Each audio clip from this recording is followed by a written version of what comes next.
നിങ്ങളുടെ പേഴ്സൻ്റെ third പാർട്ടിയായിട്ടുള്ള current energy എന്താണെന്ന് നമുക്ക് നോക്കാം. ഓക്കെ, നിങ്ങളുടെ emperor, page of wands, 10 of pentacles, okay, ace of pentacles, king of pentacles, 8 of swords, 3 of swords. എനിക്ക് ഏസ് ഓഫ് പെൻറ്റക്കിൾസ് ഒന്ന് ക്ലാരിഫൈ ചെയ്യണം. ക്ലാരിഫൈ ഏസ് ഓഫ് പെൻറ്റക്കിൾസ്, കാര്യം 9 ഓഫ് പെൻറ്റക്കിൾസ്. ഓക്കെ, നിങ്ങളുടെ person മെയിനായിട്ട് നിങ്ങളുടെ തേർഡ് പാർട്ടിയുടെ അടുത്ത് ഇത് കൂടുതലായും അവരുടെ ഫാമിലി ആയിട്ടാണ് കാണുന്നത് കേട്ടോ. ഫാമിലി പറയുമ്പോൾ ഞാൻ എപ്പോഴും പറയാറുണ്ട്, ഇവർ മാരീഡ് ആണെങ്കിൽ ഇവരുടെ സ്പൗസ്, കുട്ടികൾ, അല്ലെങ്കിൽ ഇവരുടെ പാരൻസ്, ബ്രദേഴ്സ്, സിസ്റ്റേഴ്സ്, അങ്ങനെ ഇവർക്ക് സപ്പോർട്ട് ചെയ്യേണ്ടതായിട്ടുള്ള കുടുംബം ഉണ്ടല്ലോ, അവരുടെ അടുത്ത് വളരെ റെസ്പോൺസിബിളായിട്ട് പെരുമാറുന്നതായിട്ടാണ് കാണുന്നത്. ഓക്കെ, ഇവർ ആ വീട്ടിലുള്ള മൂത്ത മകനോ മകളോ ആയിരിക്കാം.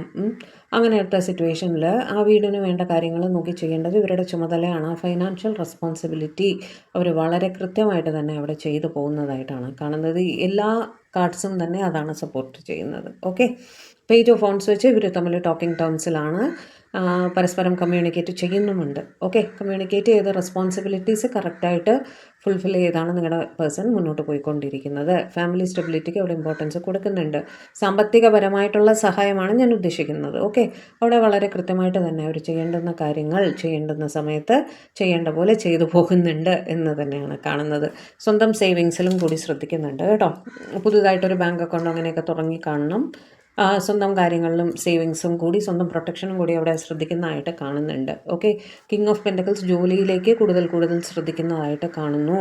കാരണം പലരെയും സപ്പോർട്ട് ചെയ്യേണ്ട ഒരു സാഹചര്യം നിങ്ങളുടെ പേഴ്സൺ ഉണ്ട്. അതെല്ലാം അവർ കൃത്യമായിട്ട് ചെയ്യുന്നുണ്ട് എന്ന് തന്നെയാണ് വീണ്ടും കാണുന്നത്. എല്ലാ കാർഡ്സും പെൻറ്റക്കിൾസ് റിലേറ്റഡ് ആയിട്ടും റെസ്പോൺസിബിലിറ്റി റിലേറ്റഡ് ആയിട്ടാണ് വന്നിരിക്കുന്നത്.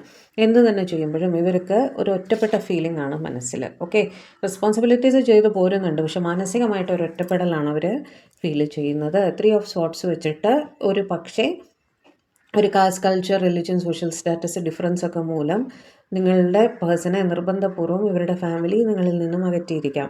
അതിൻ്റെ ഒരു ഹാർട്ട് ബ്രേക്ക് സിറ്റുവേഷൻ ചിലരെങ്കിലും അനുഭവിക്കുന്നതായിട്ട് കാണുന്നുണ്ട്. ഓക്കെ, മേജറായിട്ട് ഈ ഒരു ഡിഫറൻസ് ആണ് കാണുന്നത്. റെസ്പോൺസിബിലിറ്റീസ് ആണ് അവരെ തള്ളി പറഞ്ഞിട്ടെങ്കിൽ പോരാനും വയ്യ, പക്ഷേ അവരുടെ സമ്മതം കിട്ടുന്നുമില്ല. നിങ്ങളുടെ റിലേഷൻഷിപ്പ് ഒരു ലെവൽ മുന്നിലേക്ക് കൊണ്ടുപോകാനുള്ളൊരു പെർമിഷൻ അവരുടെ ഭാഗത്തു നിന്നും കിട്ടുന്നുമില്ല എന്നൊരു സിറ്റുവേഷനിലാണ് അവരിയ്ക്കുന്നത്. വിഷമം ഉണ്ട് അവർക്കൊരു ഹാർട്ട് ബ്രേക്ക് സിറ്റുവേഷനാണ് അവർ ഫേസ് ചെയ്തുകൊണ്ടിരിക്കുന്നത്.